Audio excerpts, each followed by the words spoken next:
दूध के साथ हल्दी का इस्तेमाल में जिनको जोड़ों के दर्द। दूध और हल्दी ही क्यों? खूब मसालों से तैयार होकर खाने हमारे बनते हैं पकवान, तो उसमें भी हल्दी का कंटेंट अच्छा खासा इस्तेमाल होता है। की हांडी है तो उसमें 1/4 चमची है, तो इसका जो उनसे एक्टिव इंग्रेडिएंट है करक्यूमिन जिसको हम कहते हैं, लेकिन उसका वो फ़ायदा नहीं होता जो दो चीज़ों के साथ बॉडी में इसकी बायो अवेलेबिलिटी बढ़ जाती है, स्मॉग आ जाती है और हमारी इतनी ज़्यादा पोल्यूशन बढ़ जाती है क्योंकि एनवायरनमेंट हमारा डेंस हो जाता है, तो उसमें नमी की वजह से जो ज़्यादा पोल्यूशन है वो मज़ीद डेंस हो जाती है, तो वो तो आपको इस पूरे पैसेज को ख़राब करती है। आपका डाइजेस्टिव सिस्टम भी शाम के बाद स्लो हो जाता है। इस सीज़न में दूध के साथ हल्दी का इस्तेमाल बड़ा कॉमन हो जाया करता था, ख़ास तौर से उन लोगों के लिए जिनको साइनस का प्रॉब्लम है या जिनको जोड़ों के दर्द शुरू हो जाती है। ठीक है, हाँ, किसी भी उम्र की है, क्योंकि ज़्यादातर जो बड़ी उम्र की ख़वातीन है उनको जोड़ों की तकलीफ। बच्चे भी पी सकते हैं, मतलब ये तो एक तरह का टॉनिक ही है, इसमें तो आपको बेहतरीन फ़वाइद ही मिलते हैं। हाँ, ये ज़रूर है कि बच्चों के लिए क्वांटिटी कम हो जाएगी, बड़ों के लिए पूरा मग्गा भी हो सकता है। एक सवाल है मेरा आपके लिए डॉक्टर फैसल कि हमारे यहाँ जो खाने बनते हैं वो खूब मसालों से तैयार होकर खाने हमारे बनते हैं पकवान, तो उसमें भी हल्दी का कंटेंट अच्छा खासा इस्तेमाल होता है, तो क्या वो हमें फ़ायदा हल्दी नहीं पहुंचा रही होती खाने की सालन की सूरत में, या दूध और हल्दी ही क्यों? अच्छा, देखिए इसका ये बहुत ही अच्छा आपका वैसे बहुत ही वैलिड क्वेश्चन है। इसमें यह है कि जो हमारे खाने में डल रही है हल्दी, वो मैक्सिमम 1/4 चमची डलती है। ठीक है, 1/4 चमची का मतलब ये हो गया कि अगर 1 किलो की हांडी है तो उसमें 1/4 चमची है, तो इसका जो उनसे एक्टिव इंग्रेडिएंट है करक्यूमिन जिसको हम कहते हैं, वो आपका पूरा ही नहीं होता। ठीक है, हाँ, टेस्ट आ जाता है, आहिस्ता आहिस्ता हर रोज़ हम खा रहे होते हैं तो कुछ ना कुछ उसका फ़ायदा ज़रूर हो जाता है, लेकिन उसका वो फ़ायदा नहीं होता जो उसको अलग से लेने में है। ठीक। दूसरी बात यह है कि दूध के साथ इसका कम्बिनेशन इसलिए कहा जाता है कि करक्यूमिन जो है फैट सॉल्यूबल है, तो ये दो चीज़ों के साथ बॉडी में इसकी बायो अवेलेबिलिटी बढ़ जाती है, एक काली मिर्च के साथ और एक फ़ैट के साथ। तो दूध का जो फ़ैट होता है वो इसको बॉडी में काफ़ी देर तक स्टे करवाता है ब्लड में, तो इसकी जो करक्यूमिन की एब्जॉर्प्शन है उसका टाइम बढ़ जाता है।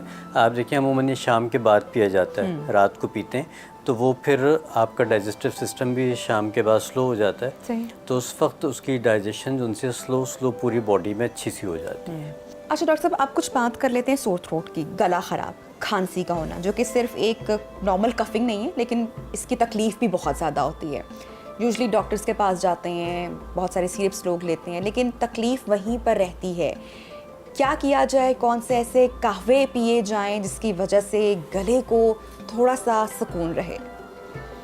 अच्छा, इसमें 2-3 चीज़ें बड़ी इम्पोर्टेंट हैं। एक तो ये कि बच्चों को या बूढ़ों को जिनको भी इस तरह के मसले हों, तो उनको चाहिए कि अपनी खुराक में डेली बेसिस पे ना सही तो हफ्ते में 3 दफ़ा ज़रूर थोड़ी थोड़ी सी क्वांटिटी में यखनी पीनी शुरू करें।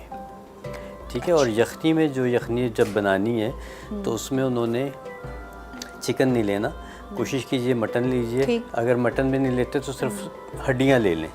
ठीक है, तो उसमें उन्हें जो चीज़ें शामिल करनी है ताकि उनको ओवरऑल फ़ायदा हो, ख़ास तौर से सोर थ्रोट में अदरक, लहसुन, आपकी यही जो अभी हम बात कर रहे थे हल्दी, लौंग, दालचीनी, इनकी अच्छी ज़्यादा मिक़दार डाल के इसको बहुत हल्की आंच पे इतना पकाइए कि ये कई घंटे पके। ठीक है, जब इसमें सर वो लेस सा आ जाता है तो ये समझ लीजिए कि आपकी एक अच्छी यखनी तैयार हो गई। इसको आप पीना शुरू कर दें तो इससे आपका जो सा है गले की खराश भी ठीक रहेगी और आपकी इम्यूनिटी भी बूस्ट होगी। लेकिन अगर हो जाए तो फिर क्या करें? उसके लिए फिर यह है कि आप एक कहवा, लौंग, दालचीनी, बादियान खताई जिसको हम कहते हैं, स्टार एनीस जिसे हम कहते हैं, और उसमें थोड़ा से पत्ते डाल लीजिए तुलसी के, यानी कि बेसिल लीव्स। ये पेशावरी कहवा तो नहीं बन जाएगा बड़ा ज़बरदस्त? मेरे ख्याल से वो भी गालिबन ऐसे तैयार होता है, लेकिन उसका भी टेस्ट पेशावरी कहवे की पत्ती अलग होती है। ठीक है, वो पत्ती ही अलग होती है। तो ये आपने इसमें लौंग, दालचीनी, बादियान खताई और बेसिल लीव्स, इनका आपने अच्छा सा कहवा बनाना है। इतना अच्छा कहवा बनाना है कि अगर 2 कप पानी रखा था तो वो 1 कप रह जाए।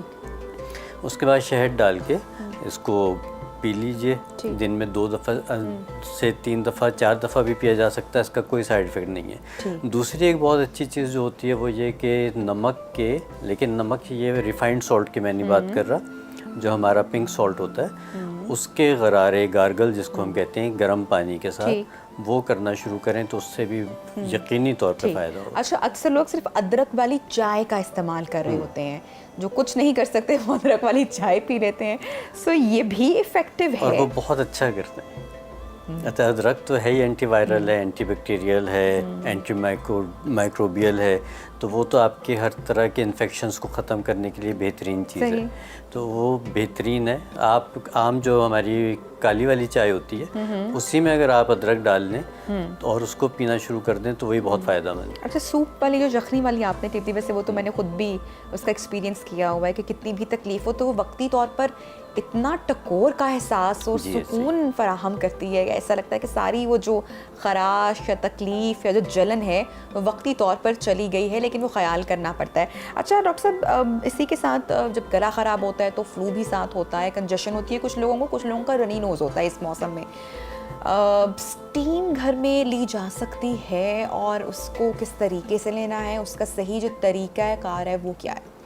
अच्छा, ली जानी चाहिए, अच्छा, ठीक है, क्योंकि जब भी मौसम चेंज होता है, आप जैसे भी आपने शुरू में बात की कि स्मॉग आ जाती है और हमारी इतनी ज़्यादा पोल्यूशन बढ़ जाती है क्योंकि इन्वायरमेंट हमारा डेंस हो जाता है ना, तो उसमें नमी की वजह से जो ज़्यादा पोल्यूशन है वो मज़ीद डेंस हो जाती है, तो वो तो आपको इस पूरे पैसेज को ख़राब करती है। तो स्टीम तो आप ये समझ लीजिए कि सबको ही लेनी चाहिए। ठीक है। और कितनी टाइम लेनी है दिन में? दिन में एक दफ़ा, रात को एटलीस्ट जब आप सारे काम करके घर आ गए तो उस टाइम पे तो आपने स्टीम ज़रूर लेनी है। ठीक है। अच्छा, स्टीम लेने का जो सबसे अच्छा तरीका है उसमें एक तो नेबुलाइज करने वाला जो मशीन है, मैं उसकी बात नहीं कर रहा क्योंकि वो हर एक की अप्रोच में नहीं होती, अफोर्डेबिलिटी पे नहीं आती। हम बात कर लेते हैं आम लोगों के लिए जो पतीली में पानी गर्म करते हैं। ठीक है। ठीक है, उसमें पतीली में पानी गर्म करें और उसमें 2 ड्रॉप्स सिर्फ यूकलिप्टस एसेंशियल ऑयल के डाल लें। ठीक है। आंखें बंद करें, नाक से गहरा सांस लें और मुंह से छोड़ें। तरीका यही रखना है कि सांस लेना है नाक से गहरा और मुंह से छोड़ना है। ठीक।